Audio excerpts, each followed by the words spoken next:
interpretations have to be resolved, of course. But still, it is quite amazing that this is what is going on.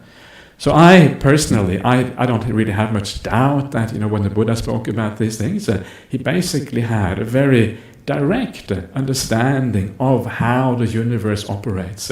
And it is very similar to the ideas of modern cosmology.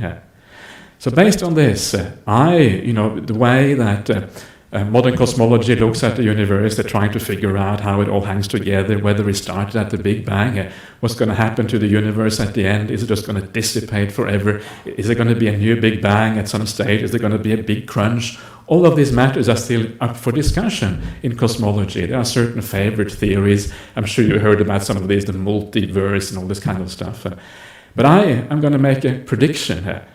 Right, I'm going to be very bold and make a prediction. It's of course madness to make predictions, but it's nice to be mad sometimes. So my prediction is that eventually cosmology is going to fall back on this idea of expanding and contracting universes. Right, one Big Bang, Big Crunch, or if not Big Crunch, one way in which the Big Bang happens over again and over again and over again and over again. Quite likely, Big Bang, Big Crunch, Big Bang, Big Crunch. This is my prediction. So I challenge you all, keep an eye out on those scientific journals, right? Read a little bit about cosmology, see what happens in the next few decades, and then let's see if science is heading in that way. Right now, most scientists don't believe in this, right? So it's completely out of the scope. So if this is what happens, then it's very interesting. So let's see how things pan out and how things move in that direction. Anyway, that's my first prediction. Right, I'm going to make at least one more in the course of this talk. So then we can sort of compare notes in a few years time. So this is the first thing that I find very interesting about Buddhist cosmology. Very close similarity to modern ideas of cosmology. There's a second thing, and this is more coming down to more small-scale cosmology. And this is where the Buddha talks about different kind of world systems. And these world systems that the Buddha is talking about, essentially each world system, first of all he talks about the planet Earth, right? The ideas of the planet Earth in those days were quite simple and basic compared to what they are now. But basically they had an idea of this realm, this Earth that we are on. And then they had an idea of the moon. And then of course they had the sun, right? And the Buddha says this is like a unit. These three are like a unit. There's no reference to planets or anything like that, except maybe the morning star, I think, in a few places. But basically, that is the unit called a world system. And essentially is a solar system. And all the beings that exist depending on that world system. And then the Buddha says, and this is, again, very interesting from a modern scientific point of view, he says that there isn't just one world system out there. He says there is a 1,000-fold world system. In fact, not only is there a 1,000-fold world system, but beyond that there is a 1,000,000-fold world system. And beyond that there is a 1,000,000,000-fold world system. Right? So what the Buddha is saying is that there isn't just one solar system with suns and planets and moons and all these things. There are heaps of solar systems out there. And according to the Buddha, the solar system that he's talking about are solar systems where there is life, where there are beings of various types connected to that solar system. Right? And again, this is very interesting because in modern cosmology, it's only very recently that we have been starting to see the planets, right, orbiting suns. If you follow some of the newspaper articles, sometimes you will see that they discover another planet, right, and they say, well, this one isn't kind of the right bandwidth, close enough to the sun, there might be life on this one, and they're speculating about life out there. But so it's only very recently that we have discovered that there even is such a thing as planets around other stars in the solar system. And if you go back to Europe of the Middle Ages, I don't know if you remember your school learning about these issues, but according to the European ideas in the Middle Ages, they had this idea of what was known as the firmament. You know, remember the firmament from school? And the firmament is an idea they had before the kind of modern astronomical revolution started to happen. The idea that it's like a sphere, right, or an arc around the Earth, whatever you consider the Earth. You know, here basically, the sky is like an arc over you. And that arc is only a few hundred meters or a few kilometers up. And in that sphere, you have these little light bulbs, right, that are kind of stuck in the sphere around you. And these little light bulbs that are stuck in the sphere around you, those, of course, are the stars, right? Because the stars are always fixed, right? You look up every night and they move according to very regular patterns. So that's the firmament. And that was what people believed in the Middle Ages. A very simple, and you could say primitive, but it makes good sense, because if you have no idea of space, it's a very simple solution to the universe. And perhaps, often we prefer the very simple solutions. But they had no idea what was going on. And then you move on to India, which isn't that far away from Europe, right? You had to cross the Middle East to go down to India.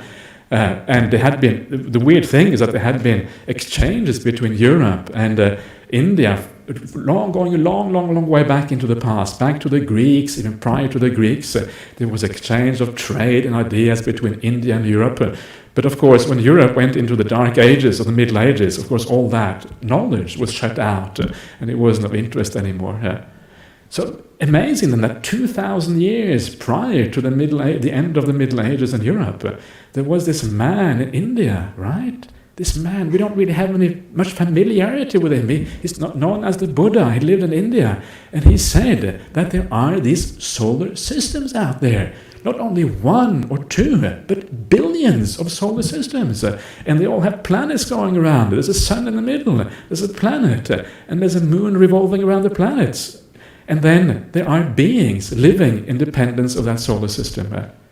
Right? It's quite astonishing. That's basically right there in the texts. And, one of the things that I always wondered about, well, okay, the Buddha saw all these beings. He saw that there were all these world systems out there. So basically he knew there were aliens out there, right? There are all these aliens out there. That's basically what the Buddha said. There is no Buddhist word for alien. But you wonder what kind of beings he saw. We have this idea that, aliens are kind of weird people, or maybe I shouldn't say people. I might offend somebody if I call them people, because they're kind of green and they have antennas and all this kind of weird stuff, right? Kind of science fiction staple. But it's interesting, what kind of beings did the Buddha actually see? Who are these beings in these alien worlds? And this is my second prediction, and this is, if you look at modern science as well, people will say, yeah, it looks very likely now that there's very likely to be life out there because we found the planets, we know the planets are in the right place. So if life was able to evolve on Earth, why wouldn't it also evolve on these other planets, right? So what are these beings going to be like? And I say, and I think this is fairly obvious from a Buddhist point of view, that the beings on these planets are going to be very much like us. Why? Because we are in so many ways connected, according to the Buddha's teaching. Because we are connected often mentally. The way we think tend to be the same way. The way we view the universe is often the same way. Sometimes you might get reborn on those planets, right? And they might get reborn here. It's very inconvenient if you get reborn among a whole bunch of green men and women, or if the green men and women get reborn here. But because we think in the same way, we tend to evolve in the same way, and we tend to be roughly the same. So this is my second prediction, is that when they eventually discover life out there, and maybe they're able to make contact, right? Remember this movie called Contact many years ago, 30 years ago or something, which I saw when I was quite young still, and very scary at that time, although it wasn't a very scary movie at all. And of course the beings in the movie were really weird beings, light beings with long thin legs and long thin arms, Otherwise science fiction would be very boring if they just looked like us. But the reality is, I think, they are going to be basically like us.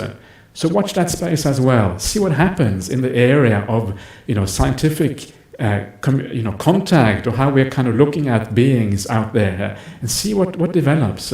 And I predict, again, very foolish of me to predict this kind of things, but still, I predict that we're going to find, eventually, we will see that those beings out there are essentially just the same as us.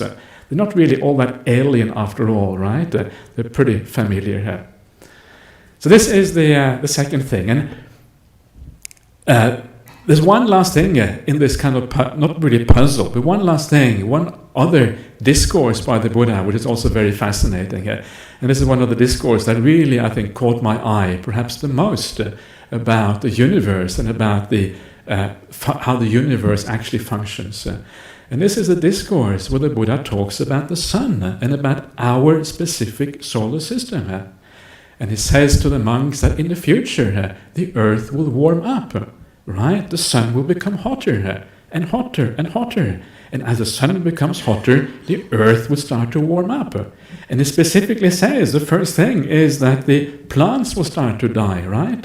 Because the plants won't be able to cope with the heat. And of course, because the plants are the bottom of the food chain, if the plants die, everything else also dies, because everything else is based on those plants. And it was interesting, I was looking up a Wikipedia article on this particular topic just, when was it, this morning perhaps? I had a quick look at it. And I googled something like, the fate of the earth, as the sun expands or something like that, some kind of thing, and I got me to this Wikipedia article, and I started reading, and the first thing it says, well, the sun is going to get hotter, and then the plants will die, right? It's almost word for word the same thing I found in the sutta. Again, rather astonishing. And then the sutta goes on, as the sun becomes warmer, right? It goes through these various stages. The water starts to evaporate. Eventually all the oceans disappear, right? Everything evaporates, nothing is left. And eventually, it says, it becomes so hot that everything, the whole earth, starts to smolder and smoke and burn in flames, right?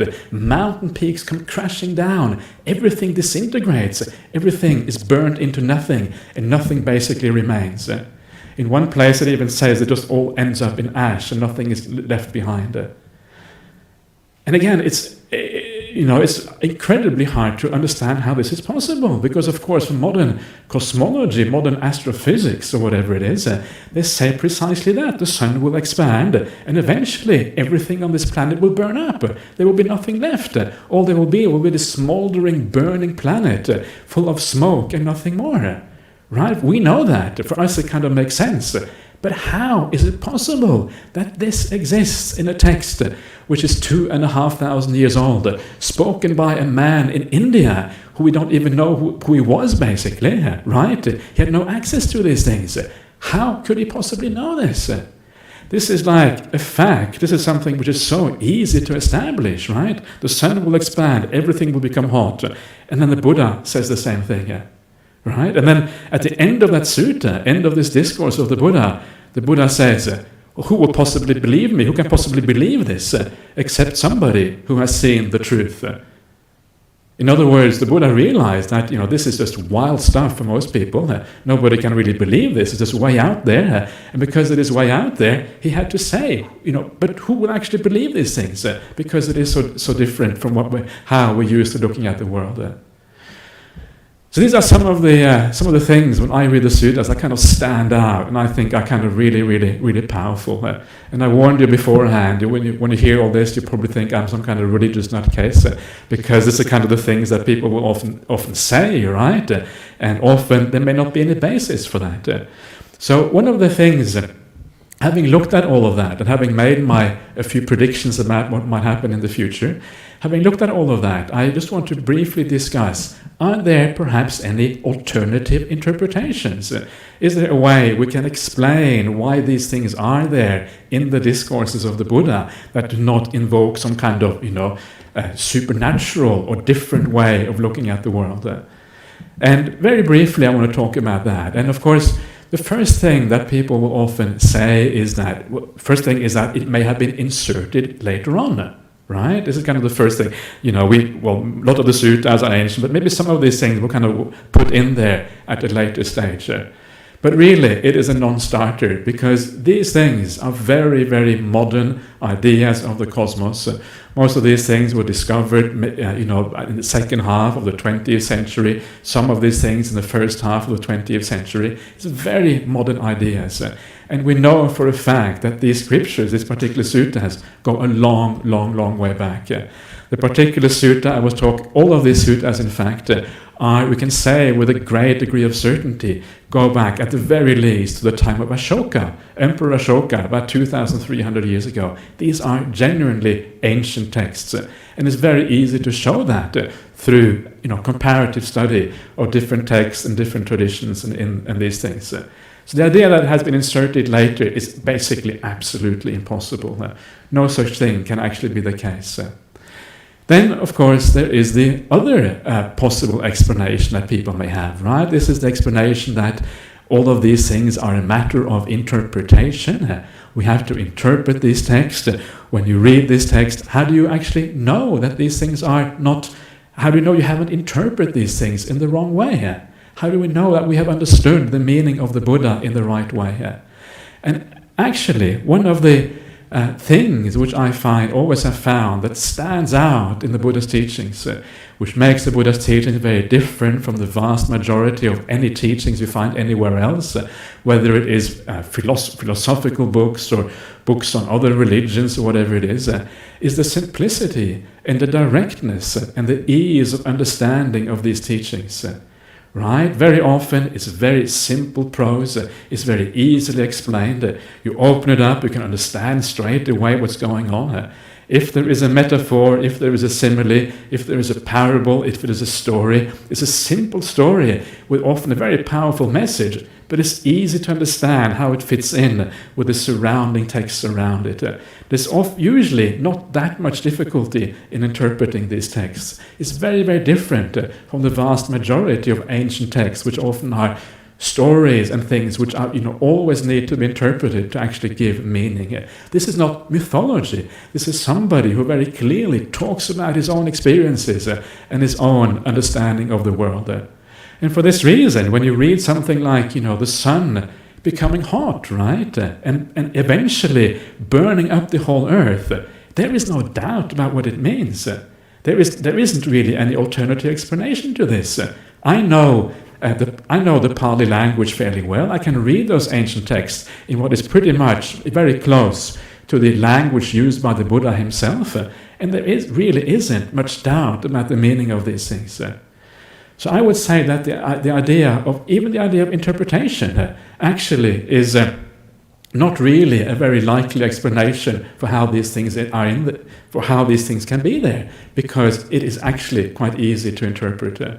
I would maybe like to add one little thing there, because I think this is a very important point. This idea that the Buddhist texts actually are very easy to understand. I know many people are sometimes scared of opening a real Buddhist book, right, which goes back to the very beginning, taught by the Buddha himself. They're scared because they think it's too difficult to understand. It's a different culture. It's a long time ago. It's all these kind of things. How are we going to be able to make sense of this, right? So they're kind of frightened of these ancient books. But I say, in my experience, it is far easier, this may sound astonishing, but it's far easier to understand the word of the Buddha in the most ancient texts that we have available to us than it is to understand most contemporary teachers. Right?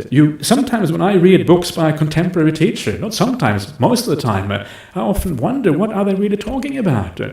Or sometimes I sort of think I know what it means. Yeah, it probably means this. But then I look more carefully and I realize actually it's quite ambiguous. What is it really talking about? Right? So I say that if you want clarity about Buddhism, if you want to understand the Dhamma, if you want to understand what this is all about, go to the Buddha. It's actually clear, it's concise, it's structured, beautiful similes to explain the points, right? It's actually very, very powerful. You read a modern teacher, sometimes it's kind of feely, it's nice, right? It goes, kind of you feel good afterwards, which of course is nice. I don't want to diminish that too much either. But for a real understanding of what's going on, you can't really do better than the word of the Buddha.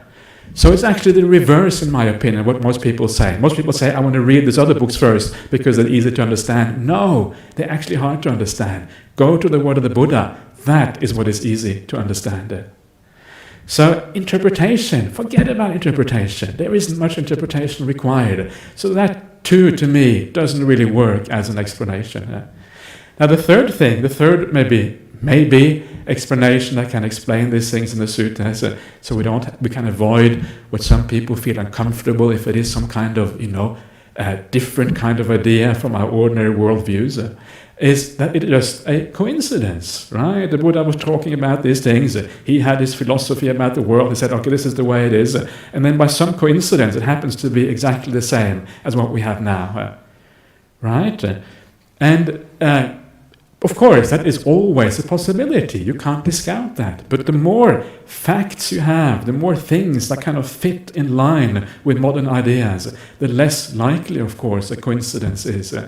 And, of course, one of the main points that we can do, we can compare these ancient Buddhist texts, and we can compare them with ancient Buddhist texts that exist, from other cultures, other places. And of course, it is much more difficult to find things in those cultures that correspond to modern ideas than it is with the Buddhist text. You can find it there as well, but usually it relies on much more interpretation to be able to make sense of these things. So again, I don't think it is likely. When the Buddha talks about the sun becoming warmer and eventually engulfing and burning up the earth, and saying at the end, but who will actually believe this because it sounds so outrageous? I think, wow, this is really astonishing. How could he possibly have known that? So all of those things are unlikely as far as I can see. So what does that mean? What does that leave us with? What kind of explanation do we have then for these things? And the Buddhist, the one explanation that we then still have is the explanation, of course, given by the Buddha himself, how he knows these things. And that explanation is actually quite simple. Of course, it takes a different worldview, it takes a different understanding of the world from what we're used to. But what the Buddha says is that what I do, or what I did, or what I'm still doing, is recalling my past lives. And when I recall my past lives, going back and back and back, right, 100,000 past lives, then eventually he starts to see how the universe functions as a consequence of seeing his past lives, right? This is the Buddha's own explanation for how he knows these things. And you may wonder, well, how is that possible? You're a human being, you're kind of this tiny little being in this enormous cosmos, right? Going, crashing together when the big crunch comes. How can you possibly understand what's going on? But again, this is about, from a Buddhist point of view, it is possible to be, there's many different kind of levels of rebirth, many different kind of vantage points you can look at the world from. And after a while, when you see the world from many different vantage points, over long, going back and back again and again, from eon to eon, universe to universe, after a while you start to understand what's going on. And then, when you start to understand what's going on, you start to see how this whole thing functions, how the universe collapses together, right? There is the disintegration part, then there is the evolution part, and how this cyclical universe keeps on going like this again and again and again. And when the Buddha then says that the sun will, in the future, will engulf the earth, it's a similar kind of principle. It's not really a prediction about the future. What it is an understanding based on his knowledge of the past. And because of that knowledge of the past, he's able to make the inference that this must happen again. Because this is the nature of stars. This is the nature of this sun that we see. He understands the nature of the universe, how these things work. And that's why he can say this will happen again. So this is what the Buddha is doing, right? He's just recalling the past. And that is the Buddhist explanation for how the Buddha could have known these things.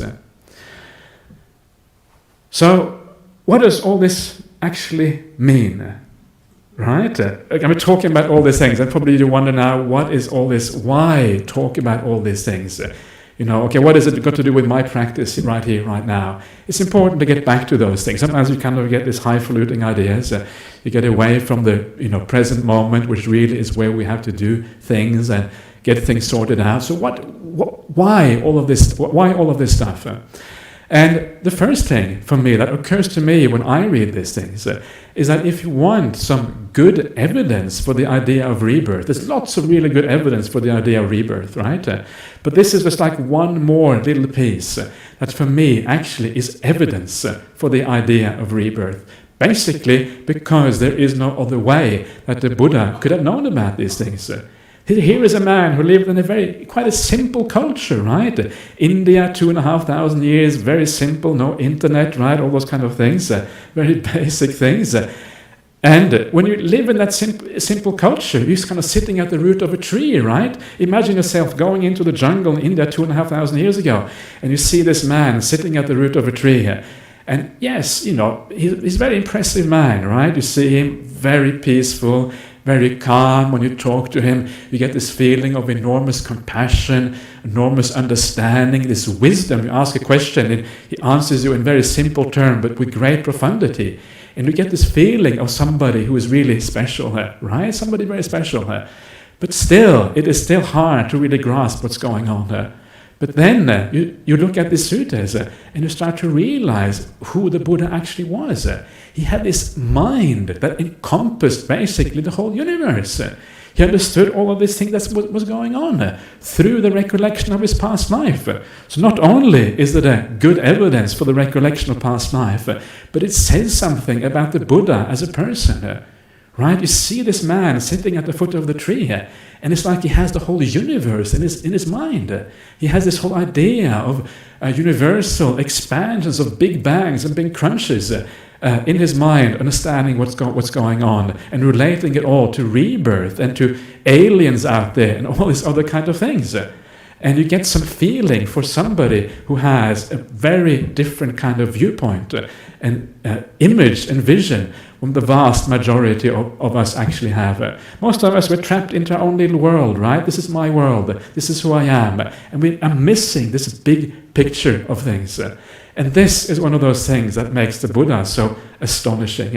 And when I read it, I think, wow, that simple man at the root of a tree actually is really somebody extraordinarily profound, with extraordinary abilities. He has developed his mind to a point where he's able to see and understand things that are absolutely astonishing. He knows more about cosmology, at least in some areas, than we probably even know today. So it gives that feeling of the Buddha as somebody really, really remarkable. His enormously expansive mind. And it's not irrelevant. You may wonder, why would the Buddha even talk about things? But remember the Buddha's search when he went forth from the home life and he went into homelessness and decided to become a monk. Remember his search was a search for finding happiness. He wanted to find an end of suffering, an end of this round of birth and death, right? All the problems in the world. And of course, to be able to really fully understand happiness and suffering, you have to understand the big picture.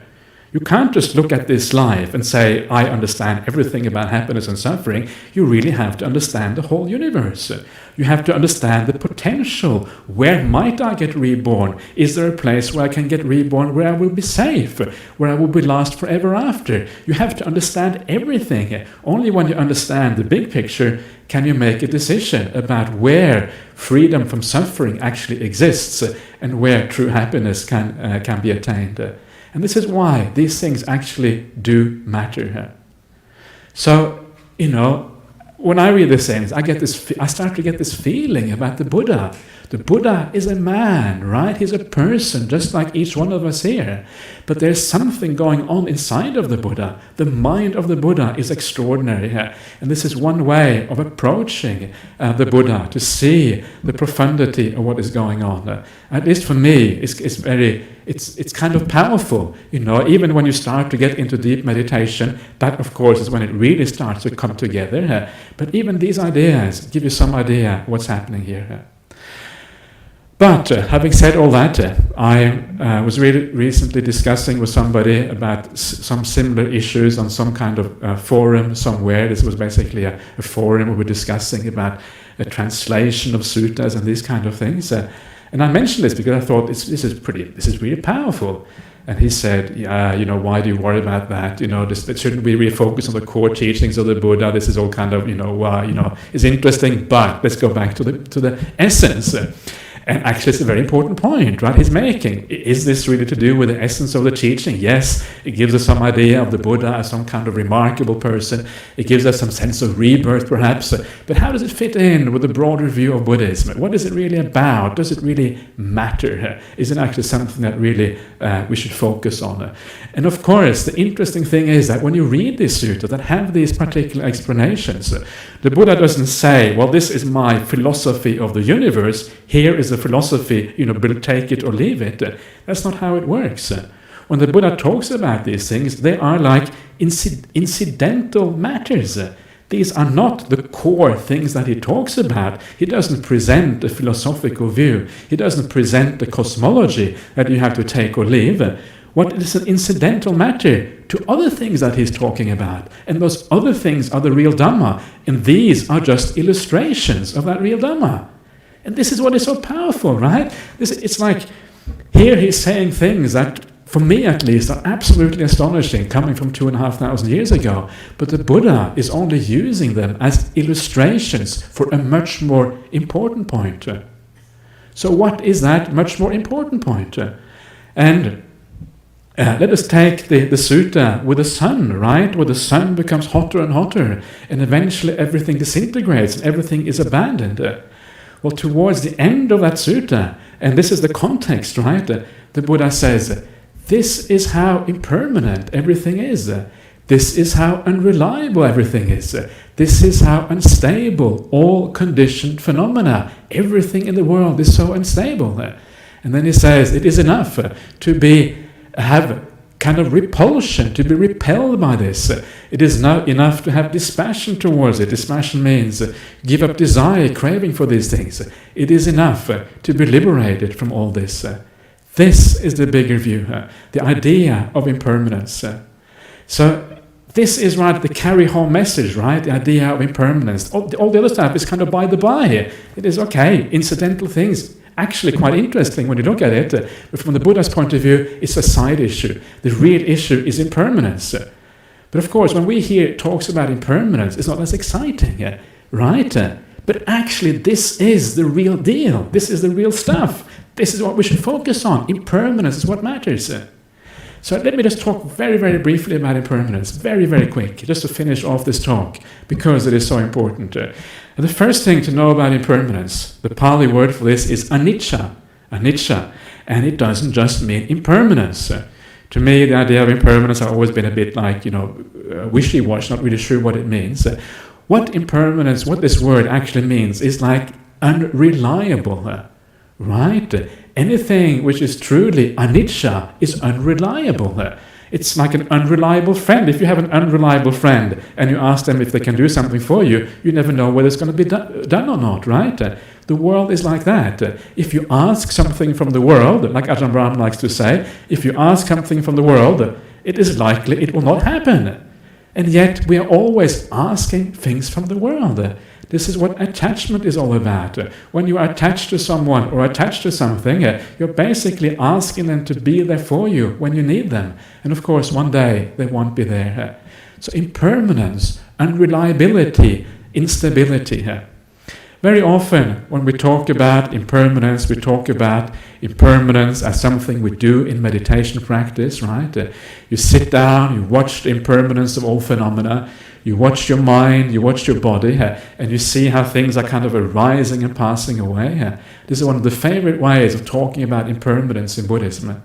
But one of the interesting things, it's not that that is wrong necessarily, but one of the interesting things is that the Buddha actually usually talks about impermanence in quite a different way.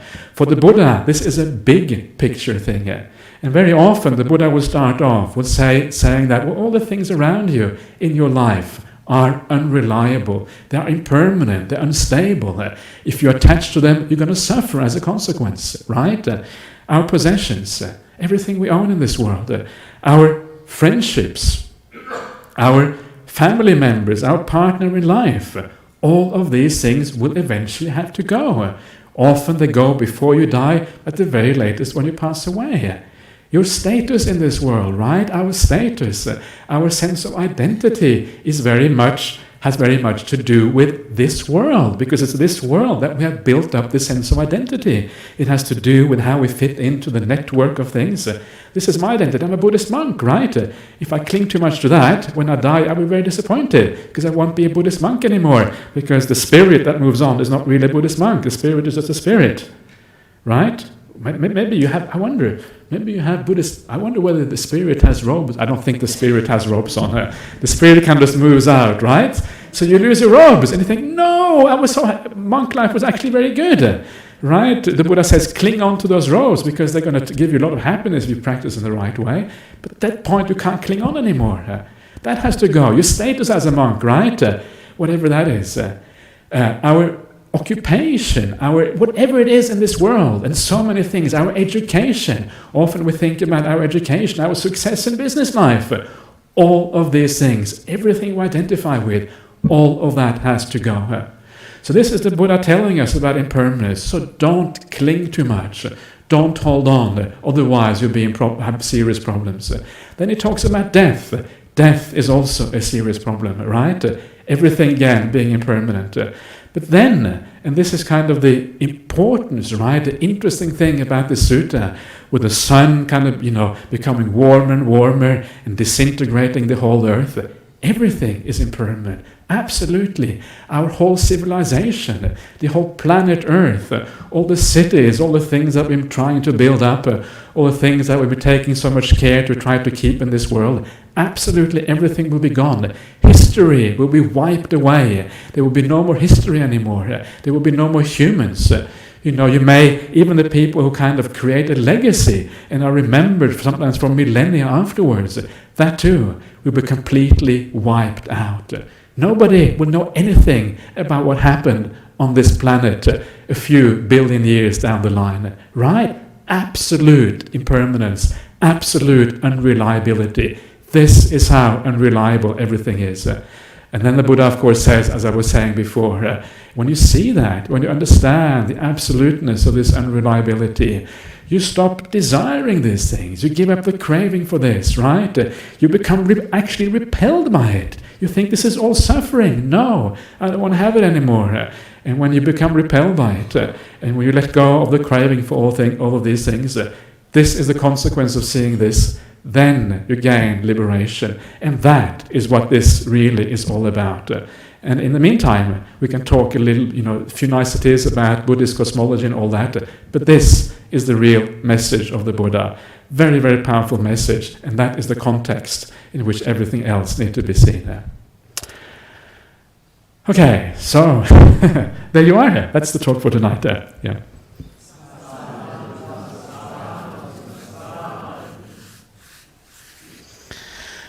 Okay, so now, does anybody want to ask some tricky questions about Buddhist cosmology? Now you have your chance to yes, but is there a microphone for the speakers? Okay, back there first of all. Okay, very good. Thank you for your talk tonight. It was very, very interesting. First of all, about the aliens. Ajahn Brahm actually gave us a talk on the alien abduction. And there was a lady here at the talk that had been abducted. And she spoke about that. And actually I'm going tomorrow to a talk on the support group for people that have been abducted by aliens. Okay, I haven't had any personal experiences, but just an interesting thing. Yeah. Secondly, about the sun getting hotter, that I feel that we as human beings need to take responsibility for what we're doing, because the sun gets hotter because we're destroying the ozone layer. And, that is so important. We're destroying the forests, the animals are being killed, we're destroying ourselves through our lack of responsibility and caring for ourselves and the planet. Industry and everything is taking over technology. It's actually destroying our connection with the simplicity of being connecting with the earth. Yeah. And we're doing it. So I think that the sun getting stronger and hotter is we're doing it. We're actually destroying it ourselves. Yeah. Yes, I think that's a good point. I mean, one of the things that, one of the things, from my point of view, it's a moral thing, right? It's a moral thing to look after our planet, for goodness sake. Why? Because there are going to be people, our children, I don't have any children personally, but, if but for the future generations. But it doesn't matter if I don't have any children personally, but for the future generations, for my nieces and nephews, I have nieces and nephews, we have a moral obligation to look after this planet. This is what they're going to inherit. So these things are actually moral issues as far as I'm concerned, and I fully agree with you that we need to do that. But the point of this story in the sutta is that regardless, right, of how much we look after it, yes, we can extend the span a little bit, yes, we can do that, and we certainly should, I fully agree with you, but regardless of that, impermanence and unreliability is eventually going to destroy this planet regardless. And this is really the most important thing, you know, for full development of the Buddhist path, as far as this is concerned. Yes? Thank you, but I find that I disagree myself. Thank you. Okay. Yeah.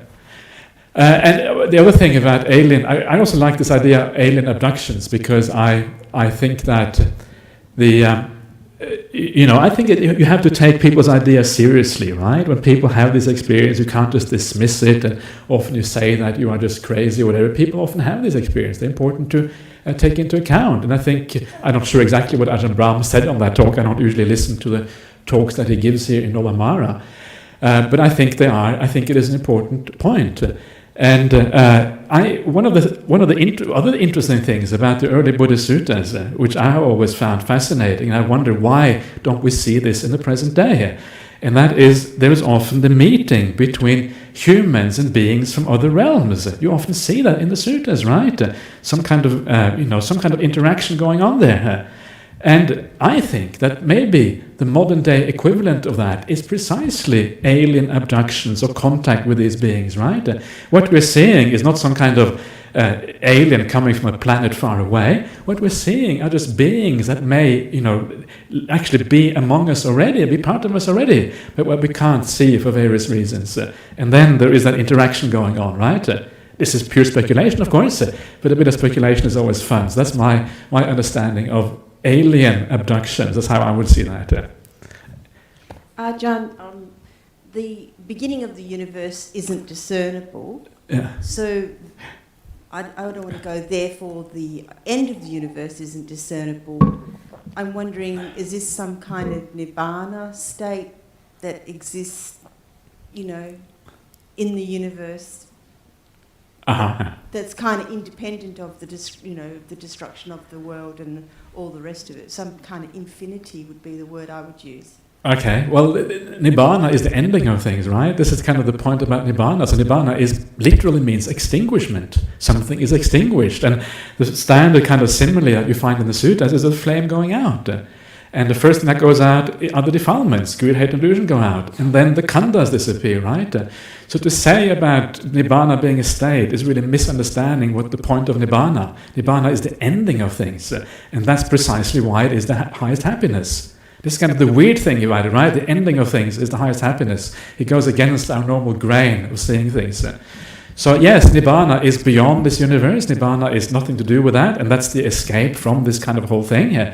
But you can't really say that it is a state. Once you say something like that about it, you're putting things into it which are not actually meant by Nibbana. Well, what about the beginning of the universe is not discernible? Yeah. It kind of implies for me some kind of infinity thing. Well, this is the thing. It may imply that, but you don't know, right? This is the thing. And this is why it's so powerful when the Buddha says there is no discoverable beginning, right? Well, for all what he's basically saying, for all I know, it may very well go back to infinity, but actually I can't see back to infinity. Nobody can see back to infinity. So he says there is no discoverable beginning. Very pragmatic, right? Very kind of, no kind of messing around, no theories, no metaphysics, no this kind of stuff, just the bare bones of what we can actually know. Yeah.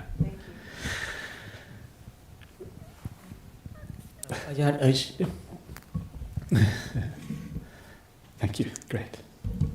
Yes? Again, a short question. Yeah. Somewhere I saw the previous Buddhas were born in India. And does it mean that even this prehistoric times that you were talking about, the other Earths or the other planets also had a place called India for those Buddhas to be born, or what does it mean? Well, the answer to that question is that you have to understand that and actually I wanted to talk about that a little bit as well. You have to understand that ideas in India at that time about the world were very different from our ideas of the world, right? Their ideas of the planet Earth was very limited. They didn't know that there was such a place as Norway, right? That's where I'm from. I'm from Norway. They had no idea there was such a place as Norway. So as far as they were concerned, we didn't even exist, right? It was it had a very simple idea of the world. And the idea of the world was this Jambudvipa. Jambudvipa is basically a word for India. It means the rose apple island. That's what it means. And it was surrounded by seas on 3 sides, which India is. And that's what they know. And once you started to move outside of India, it was all basically mythology. They talk about the land called the Uttarakurus. And Uttarakuru is outside of India. And once they start talking about it, they talk about people who are 3 times as tall as ordinary beings, all this kind of stuff. You know that you are in a realm of mythology. So for them, the earth was basically India. That's what the world was. And anything outside of that was unknown. So I understand when the Buddha talks about Jambudvipa, talks about India, he's basically talking about the earth, because that was all that was known about in those days. Maybe the Buddha knew more about the planet. It's quite likely that he knew more. Remember the famous simile. Actually, I should have mentioned that during my talk, but I forgot. There were so many things already in there. But the famous simile where the Buddha says that he takes up a handful of leaves and he says, what is more, the leaves in my hand or the leaves on the forest floor? And of course the monks say, well, the leaves in your hand are few and the forest floor are many. In just the same way, what I have taught you compared to what I know, I've only taught you like the leaves in my hand, but what I know is like the leaves in the forest floor. Right? So the Buddha obviously has this very extensive knowledge, but he only teaches those things that are relevant for awakening. He doesn't teach all the other stuff. So he may have known about that, but in a society when nobody understands what's going on, you have to speak the language of those people around you. So I don't think we should think of Jambudvipa as India. I think we should think of Jambudvipa as the earth. This is what they understood as the earth. So yes, you're quite right. On those other planets too, they talk about Jambudvipa. So if you take it literal, there's India is out there as well, right? You have all this solar system, and there's India out there, and there is like the four great oceans and these kind of things. But this is where you have to use your common sense to understand how these things were understood. And this is what I said before. There is always some degree of interpretation, because our worldview is obviously quite different now from what it was at that time. Yeah. Happy with that? Yeah? Thank you very much. Yeah, you're welcome. Yes, just wait, Priya, just get the microphone so we can hear you properly here. Oh, so over here first of all. Sir, okay. Yeah. Good evening. Yeah. My question is, the Buddha made quite a lot of explanations of how the world worked, solar systems, how the sun's heating up, etc. I was quite surprised how you went on to explain how he was aware of this knowledge, that he was living the experiences of his past lives. Yeah. So going one step further, does he explain how he has access to this experience of his past lives, and Yes. why people like us don't have access? Sure, yes, he does actually explain that, and that is a whole other talk, of course, to talk about those things, but he does. And basically the access comes through meditation practice, right? But remember, meditation is really what it is. It's a development of the mind. It's not just sitting down and watching the breath. It's actually a development of the mind. And as you develop the mind in the right way, meditation becomes more and more and more and more profound, until the mind becomes so powerful. And the Buddha, this is again found in the early discourses. All of this is found in the early discourses, and this is kind of the core aspects of the early discourses, not what I've been talking about tonight. Until the mind becomes so profound that you can direct it to basically anything you want, any knowledge you want. Right? The mind has the ability to recall, for example, the present life in absolute details. You go back in time. You go back in time to the point you were born, right? And then you try to go back a little bit further, beyond that. And then at a certain point, the mind makes a jump. Right? It jumps, and then it jumps back into previous existence. And this is how you can then continue like that. And in that way, you can actually go on and recall the past lives. It's just like you are recalling now. You're recalling what you had for breakfast this morning, right? And you know that when your mind is peaceful and quiet, when you don't have too many things going on, your ability to recall is greater, right? That's very obvious. Now you can make the mind far, far more powerful than what you have right now, even at the most lucid moments you have, far, far more powerful. So you can remember these things in much, much greater detail, and you can make that jump into the past lives. That's basically how it works. Yeah. Priya over here.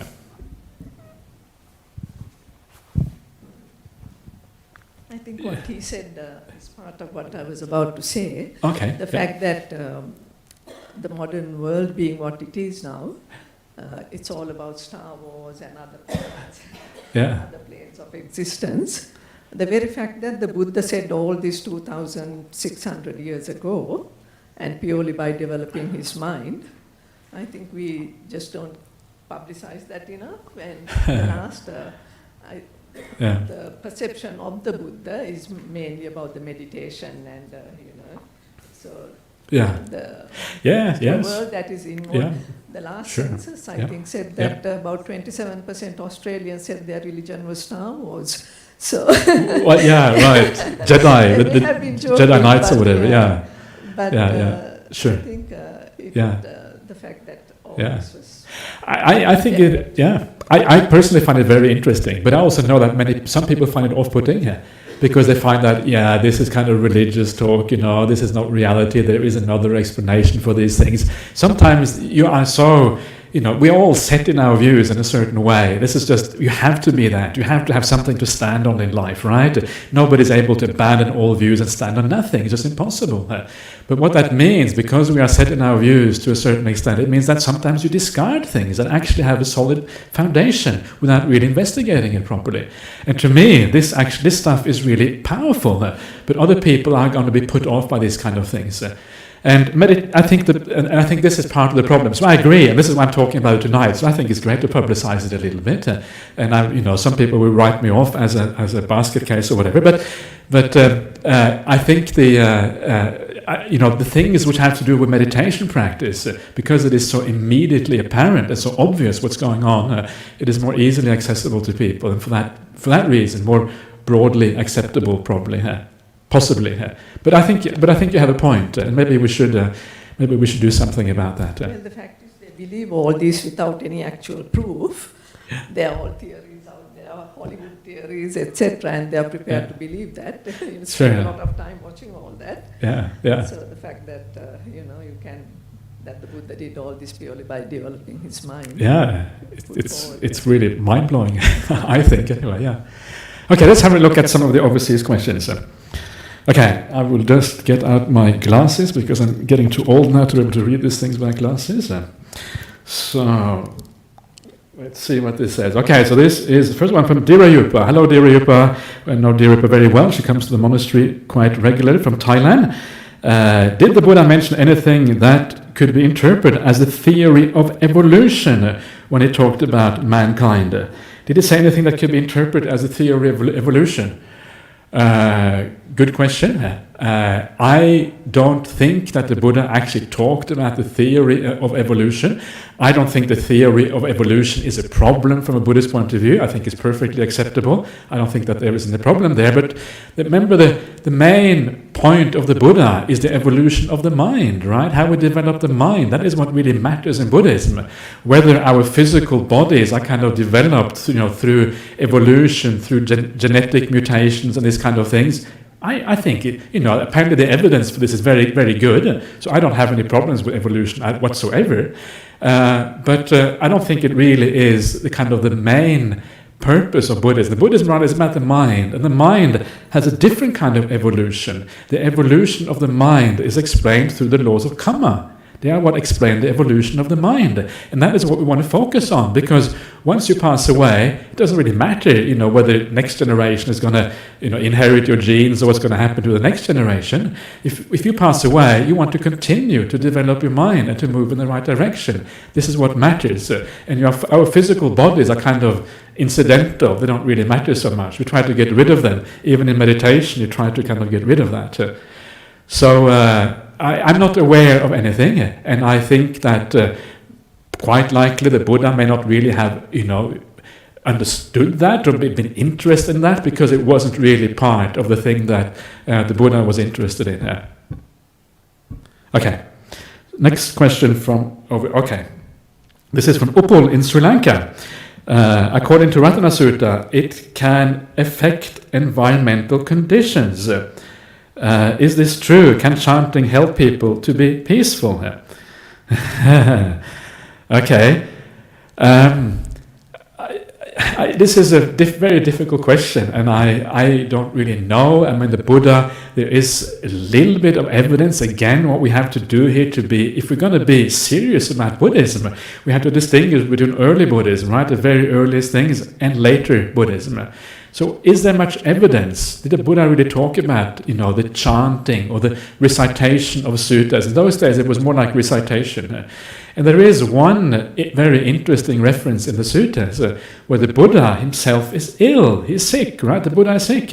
And he says to another monk, and this is quite remarkable, and I'm not really sure how to interpret this myself, but he says to this other monk, this monk called Mahachunda, a very powerful arahant, and he says to this monk, I'm feeling sick, right? Please recite the 7 factors of awakening. 7 factors of awakening is very lofty teaching, very beautiful teaching. And then, as he recites those 7 factors of awakening, the Buddha becomes well, right? And this is found in a few places in the suttas. So it is, so according to that, there is a certain power to the Dhamma. I don't know exactly how this works, but probably something to do with the fact that you hear about the Dhamma, and that very hearing of the Dhamma gives rise to joy, right? A mind which is very joyful and very happy tends to heal the body faster. This is known in hospitals around the world, known medically that a person who is positive, for example, will heal more quickly after an operation than somebody who's negative. This is basically an established scientific fact. So there is something going on there, but there is how it actually works is sometimes very hard to know. Personally, I do believe that there is such a thing as mind-to-mind interaction, right? So if I am, or if the monks at the monastery, we do some chanting and we send metta to somebody, if that person is in the right mind state and if they are receptive, they may be able to feel that, right? And sometimes we all have these experiences, sometimes some remarkable experiences of, meeting people in a dream and all these kind of things. A sense that there is some kind of mind-to-mind contact going on in the world. Coincidences, synchronicity they call it, that is hard to explain apart from some kind of mental thing going on.